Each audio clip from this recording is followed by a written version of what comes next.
Democrat Mayor Michelle Wu has just invited some members of the Boston government to a Christmas party. She's only invited some of them because the Christmas party is for non-white people. So white people are not allowed to go. The only reason the white people found out about this is because City Council Relations Director Denise Dos Santos accidentally sent an email to all city council members inviting them to the Electeds of Color holiday party. Right off the bat, you know it's a bad thing. Holiday party. What's the holiday? What holiday are we celebrating? Is it Kwanzaa? That's not a real holiday. Virtually no one celebrates Kwanzaa. It was a contrivance of a woman beating, torturing socialist lunatic named Maulana Karenga. His real name's Ron Everett, but during the Black Power movement, he renamed himself Maulana Karenga, and then he imprisoned women and put soldering irons on them and hit them on the head with toasters and electrocuted them and did all sorts of terrible things. Anyway, he invented Kwanzaa as a socialist holiday, and virtually no one celebrates it. So it's not Kwanzaa. Is it Hanukkah? Hanukkah is a minor Jewish holiday. It has been elevated in America to be a bigger holiday than it traditionally had been in Judaism, but only to make it the kind of Jewish version of Christmas. But it's just not. Jews have many more significant holidays at different times of the year. Hanukkah rather, is not that big a deal. It's Christmas is the holiday. But the libs can't say Christmas because they hate Christianity and true religion. So they and tradition and apple pie and hot dogs and anything American at all that traditionally our civilization likes. So it's the Electeds of Color holiday party. And here's the email. On behalf of Mayor Michelle Wu, I cordially invite you to the Electeds of Color holiday party on Wednesday, December 13th at 5:30 p.m. at the Parkman House, 33 Beacon Street. Some white people receive this. They say, hold on, wait, what? The Electeds of Color? Do I? And then she follows up. She goes, hey, I wanted to apologize for my previous email regarding the holiday party for tomorrow. Ooh, notice she doesn't call it the Electeds of Color holiday party. Ugh, yikes. The whites found out about the Electeds of Color party. Okay, no, it's the holiday party for tomorrow. I did send that to everyone by accident. I apologize if my email may have offended or came across as so. Now, this email is almost not in coherent English. Well, it's not in coherent English. It's almost impossible to interpret. You can tell this person was flustered. Yikes. Sorry if this may have offended or came across as so. As what? Huh? As offensive or I don't know. Sorry for any confusion this may have caused. Then at this point, what should happen is Mayor Wu should come out and fire this person. And Mayor Wu should come out and say this holiday party is completely unacceptable. And we're not going to exclude whites from government functions. And we're not going to legally discriminate against white people any more than we already do, which is to a pretty significant degree. No, what did Mayor Wu do? She defended it. She said, hey, no, white people get to go to plenty of parties. This one, though, no whites allowed. This government party, no whites are allowed. Yeah, sorry, you shouldn't have gotten the email. Hope you weren't offended. It's that classic, you don't apologize for what you did that was wrong. You apologize for someone else feeling offended. I'm sorry if you felt offended. No, the issue isn't the email. The issue isn't the feeling of offense. The issue is the party. And it's the party not because someone wants to go to another government or work function Christmas party. A lot of people don't want to do that at all. It's because the party is a symbol of anti-white hatred, which is the most widespread and powerful form of racism in the entire country. That's the issue.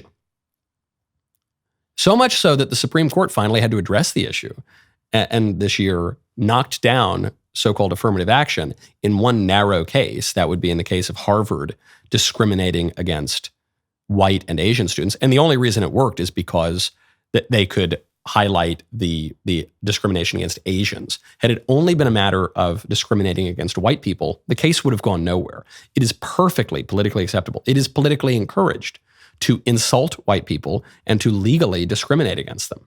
It's encouraged. The leftist social engineers, the racial grievance mongers, they screwed up in affirmative action by also discriminating against Asians, which gave those of us who don't want caste systems of racial discrimination the opportunity to go in and say, hold on, now listen, those nasty, terrible, evil white people, that's obviously totally fine to discriminate against them. They're the devil. They're the worst people that ever lived. But what about the Asians? And then finally, that was enough to get the Supreme Court to change it.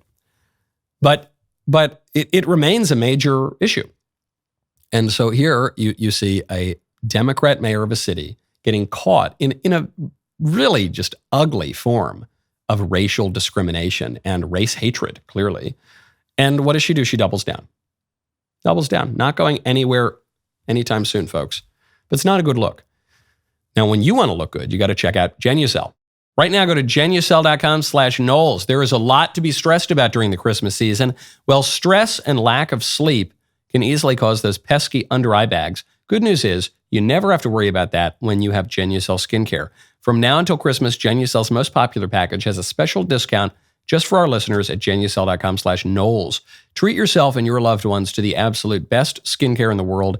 Those troubling forehead wrinkles, fine lines, skin redness, and even a sagging jawline will disappear right before your eyes with Genucel's most popular collection. Genucel promises immediate effects. You will see results in less than 12 hours guaranteed or your money back. Genucel made Christmas come early this year. They sent down a ton of products for the entire office. Everyone raves about their under-eye cream. It works wonders. Plus, included in every most popular package is your free hyaluronic acid serum for skin hydration and restoration. I love the company. It's absolutely fabulous. The founder is a Coptic Christian from Egypt, left for the American dream. He uses the absolute top ingredients that you can possibly use. And your first order is often discounted because he knows that you are going to stick around as a customer for a very, very long time. Like me, Genucel is simple, easily satisfied by the very best of everything. Go to Genucel.com/Knowles, Knowles, to get this incredible Christmas discount. Every order is instantly upgraded to free express shipping. Genucel.com/Knowles today. Right now, go to Preborn.com/Knowles. Christmas season is upon us. We call it Advent. And then we're looking forward to the end of the year when you make all your donations. And if you are not sure what to give, I will tell you, give the gift of life through this show's partnership with Preborn. Preborn is an organization that has rescued over 270,000 babies from abortion by offering abortion-minded women free ultrasounds. Once these women meet their babies for the first time and hear that heartbeat, the child's chance at life is doubled. For just $28, you can save a life by sponsoring a mother's ultrasound. Preborn also supports mothers by providing them with diapers, car seats, counseling, and more. Every day, Preborn's network of clinics rescues 200 babies as they compete head-to-head with the abortion giants. Now, through a match, your tax-deductible gift is doubled. Your donation offers double the blessings. Now is the time to put your year-end write-offs to work. Have your donation matched today by dialing pound 250 and saying the keyword baby. That is pound 250, or donate securely at preborn.com/Knowles, Knowles.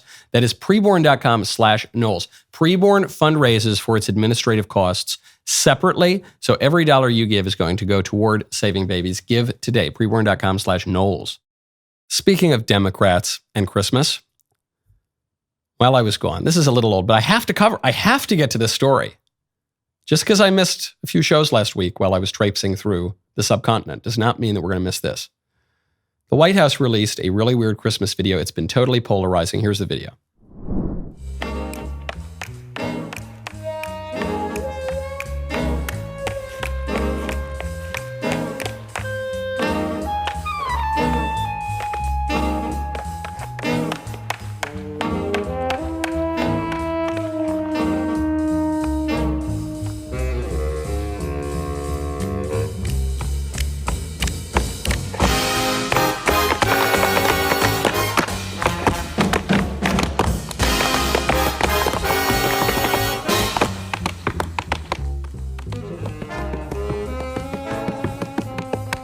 So if you're just listening to this now, there's not all that much to describe. You can hear the tap dancing going on.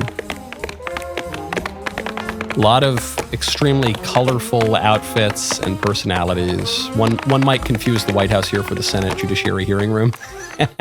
And, as one might expect from the Democrats who put such a focus on race and racial diversity, it's, totally out of central casting in that regard. I kind of like the video. I kind of like it. Let me just say kind of here, because it's not a good video. But the reason it's not good is not because of the concept of the video. I really like the concept of it. I like to focus on tap dancing. Tap dancing is a really fun, wholesome art form, very traditional American art form. The reason the video is not good is because it's not good tap dancing. It's not, I don't mind. The colorful costumes are a little weird. They're a little on the flamboyant Democrat side, but whatever. I don't really care about that.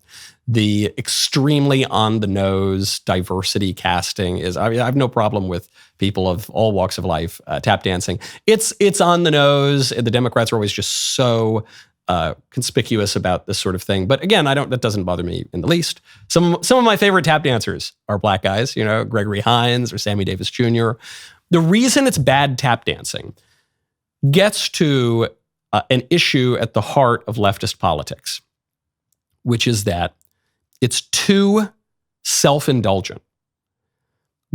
Really good tap dancing is subtle.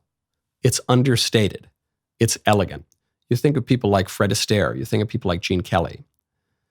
When they tap dance, or Gregory Hines or Sammy Davis Jr., or any of these other tap dancers that I've mentioned or not mentioned, their really beautiful tap dancing is when you can hardly see the moves and you just hear the click, click, click, and it's just elegant, it's graceful. Their feet are moving at, a rapid pace while their body is just so elegant. And there's the sense of stillness and confidence and integrity that's missing in the White House video. It looks like an elementary tap class where every movement is just so exaggerated and the biggest smiles.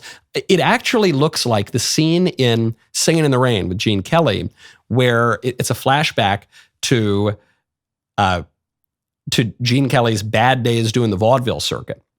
Fit as a fiddle, ready for love, and it's where all of the mannerisms are exaggerated. And it's a funny scene. It's a delightful scene, but it's funny in that what he's doing here is expressing a bad dance.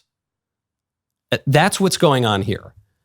And it's just true of all of our modern politics. There's no sense anymore of understatement, of elegance, of humility, of subtlety. That's gone. Now everything has to be so exaggerated. Everyone has to be so prideful and over the top and constantly drawing attention to themselves in unattractive ways. That's what I don't like about it. But I do like the tap dancing. I just think about today how many more exclamation points you see in correspondence. In the old days, in the days of Gene Kelly, Fred Astaire, Gregory Hines, Sammy Davis Jr., people rarely used exclamation points in their correspondence because an exclamation point is like laughing at your own joke. An exclamation point is like this White House tap dancing video. It's so unnecessary. It's so gratuitous. Today, if you send a text message or even a professional email without 75 exclamation points, people are going to think you're a sociopath. They're going to think you're a stone cold killer. It gets to that underlying rot. Then the final problem with the White House tap dancing video is I don't think they were actually recording the taps. I think those taps were added in after the fact. I'm not positive, but the taps don't really seem to line up with the foot movements. Probably because the White House is just not wired for tap dancing. It's not like a big tap stage. In any case, a good idea. I want to give the Biden White House, Joe Biden was the one who posted this. I want to give them credit for having a nice impulse, but you got to land the execution too. They did not. Man, what a great clip that was now. Hold up. Hey, hold up. Ring that bell. Subscribe to the Michael Knowles podcast. We'll see you next time.